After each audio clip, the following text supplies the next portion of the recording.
Today we're actually going to play a game against an American team. Do know that it's going to be a very interesting game. This has to be the worst part of game days. So hopefully we'll have great weather today at the game. And remember to drink water, because when it's this warm outside you always need to drink water to stay hydrated.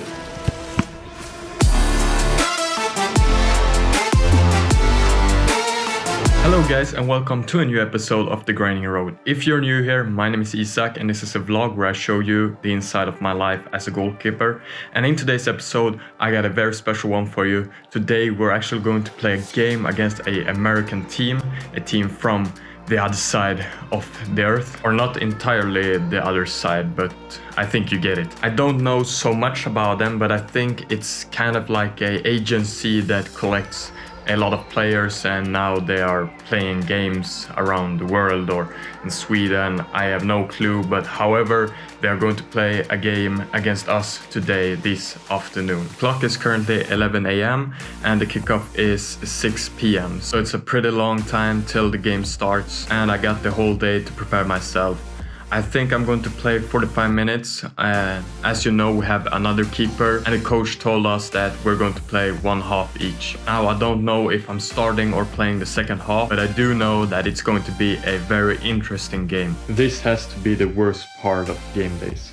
When the game is late at night or towards the afternoon, and you're just sitting and waiting till you're going to leave. You're just drinking water, eating food, preparing for the game mentally, but still you just want to get out there, you just want to get out there and play, but you're just sitting and waiting for the game to start. That has to be the most annoying thing about game days, the waiting. Anyway, I have to do something. I can't just sit indoors, because then you will get pretty lazy. So I'm thinking I'm going to take a walk outside, and then when I get home, eat some lunch, and then we will have to see what the clock is and what I'm going to do.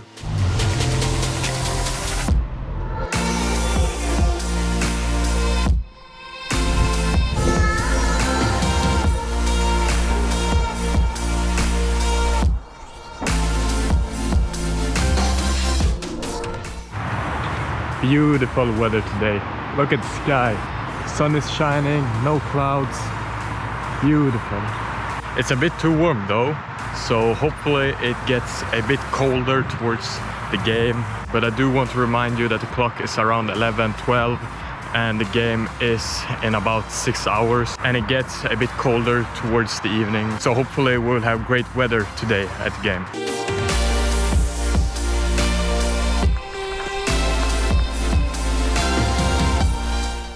So now home, a short walk just to get the blood up and going. Now I'm probably going to relax 1 or 2 hours and then eat some food, probably pasta with something. I haven't figured it out yet. Anyway, I don't really know what I will be doing the upcoming 2 hours before I eat, because I'm not very hungry yet. And if I get hungry, I will probably eat a small snack and then a bigger meal towards the game. And remember to drink water, because when it's this warm outside, you always need to drink water to stay hydrated. Don't drink too much water either. Find the balance. Alright, time to eat some lunch. As I said, I was going to go with some pasta, and I decided to fry some meatballs as well. So let's prepare the meal.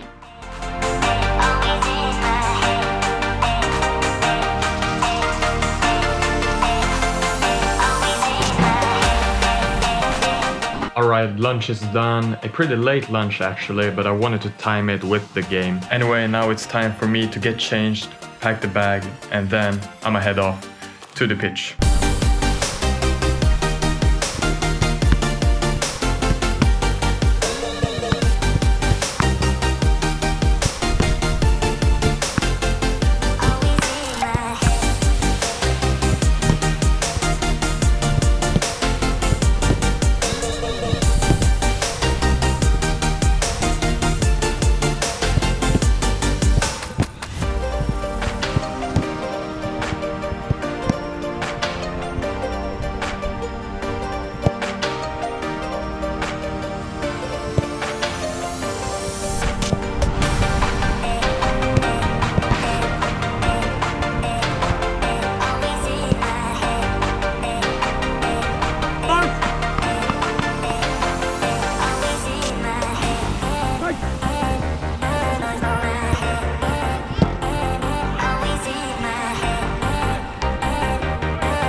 overall, I didn't enjoy that one. Neither the result or the performance were good from my side or the team side. We played a pretty good first half, and then as you saw, I got subbed on the second half. And I honestly don't know what happened, but something wasn't quite there. However, let's look at my own individual performance. My first touch of the game, I get a pass back home, and then I take a touch forward, and their striker managed to get right in front of the ball when I'm trying to clear it. I managed to solve the situation, but instead I should have cleared it on one touch. Then they score their second goal of the game, the first of that half. Their player gets pretty free space on my right side and managed to get a shot off. The ball hits the post and managed to bounce into the goal. Now on their first goal, seeing that their striker has a pretty narrow view where he can put the ball from that angle, it's a pretty impressive shot. I'm trying to get my left hand down as fast as possible, and he actually managed to hit the post or the inside of the post, but I can actually try to read that by seeing how he approaches the ball, how he hits the ball. He hits with his left foot. Now how is that shot going to be? Now what can I do? And these are decisions and things you have to think about in split seconds, but I can't overanalyzing it. Maybe if I had been a bit lower with my body, I would have managed to make a save. But the problem with getting lower with your body is that if he would have shot higher, still there is a few meters from me to the player, so it's not a close-up shot when you want to get low. Maybe it should have been a bit lower. Then a free kick, kind of cross. I'm waiting for the ball. I shouldn't have waited. I should have come out and claimed the cross, been more positive. I'm kind of lucky that their striker don't manage to get a touch on it. And then a shot from outside the box. I should have caught this shot, but instead I let go of a rebound. Pretty bad rebound as well.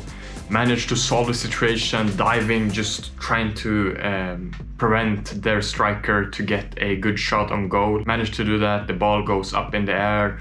I'm standing up, I can't find the ball, and then it just bounced down at the ground and then over the bar. But there's nothing more to say than I should have caught the first shot. Their other goal, their player managed to dribble between our defense and managed to get a shot off.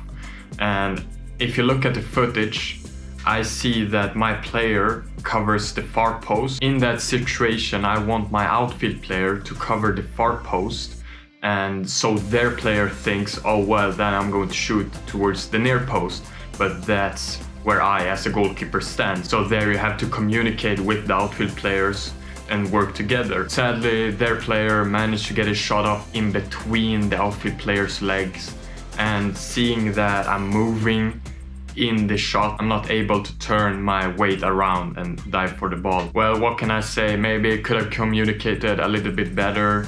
Maybe could have stand a bit more to the left, not moving while he's taking a shot. But I mean, that's just learning opportunities. We can't overanalyzing the situations either. Next week we have another friendly, and then the league starts up again, and that's when it's important to win those games and claim those points. Now that's about it for this episode. Have a great week, and I will see you in the next one. Bye.